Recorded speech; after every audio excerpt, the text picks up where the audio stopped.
De fondo, el arte es la expresión de pertenencia al grupo humano. El arte es el hacer y el saber de nuestro género, manifiesta nuestra humanidad.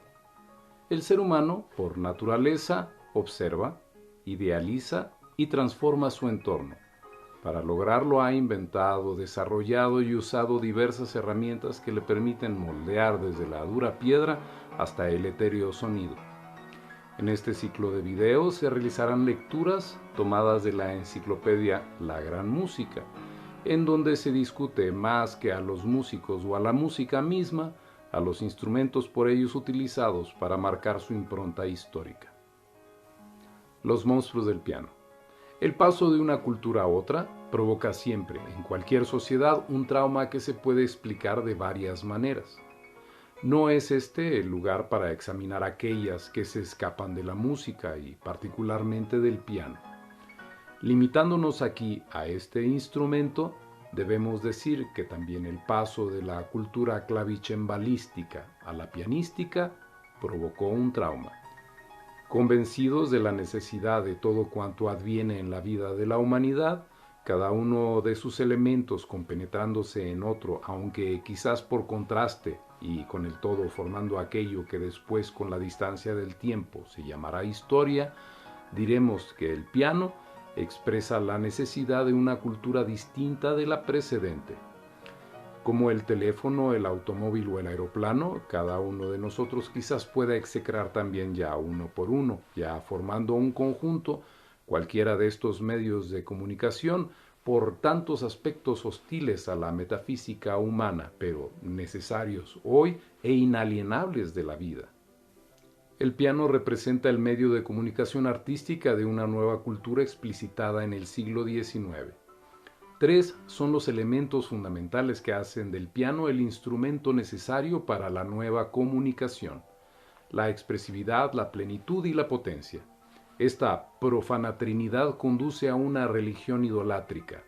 El piano es el becerro de oro que hay que adorar exactamente por su nueva y visible forma, y los pianistas se convierten en sacerdotes de esta religión a la que concurre una nueva multitud de adeptos.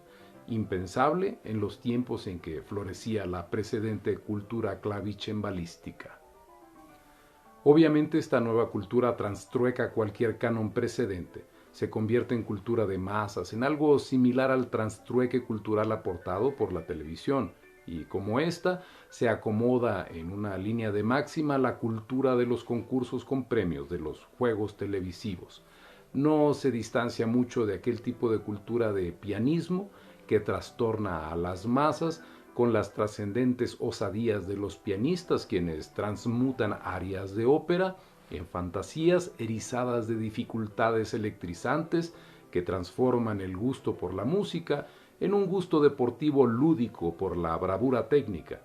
En esta nueva religión, los sacerdotes de más alta espiritualidad se salvan. Muchos sobrepasan los límites de la decencia transformándose en juglares, en trapecistas sin red, valga la expresión, ya como ejecutantes, ya como compositores. Las dos identidades se unifican muy a menudo. Liszt se salva porque al fanatismo de la multitud que se disputa sus guantes o las colillas de sus cigarrillos opone su profundo sentido de la música. Pero aquel que tras haber interpretado un pasaje particularmente difícil se detiene, se besa las manos y repite el trozo para complacer antes que al deseo del público, a su orgullosa ambición, solo hallará justificación en la decadencia del nivel cultural de los adoradores del becerro de oro. Existen sobre los pianistas anécdotas sin cuento, desde aquel que se mandaba ramilletes de flores para hacer creer en una admiración de la multitud, hasta aquel otro que al aparecer en escena se despojaba de los guantes con extrema lentitud, mirando ora esta, ora aquella espectadora, hasta haber elegido a las afortunadas a las que uno primero y otro después lanzaba los guantes. Quizás muchas de estas anécdotas sean pura invención, pero no por ello dejan de aproximarse a cierto modo de concebir la música. Así como el humorismo político es el índice de una condición política, la anécdota sobre un pianista es el índice de una cultura musical de masas que exige el funambulismo interpretativo y la facilidad compositiva con la consiguiente degeneración del gusto. Históricamente no se puede prescindir de ellos, artísticamente sí, o al menos en parte. En el gran movimiento del siglo XIX, el piano ha sido sin duda un protagonista de primer plano y como Paganini para el violín, Berlioz para la orquesta y todos los divos instrumentistas de aquel siglo, ¿por qué no el contrabajista Bottesini? Los varios grandes del teclado han empujado al arte musical hacia adelante. Mejor dicho, han ayudado a empujarlo.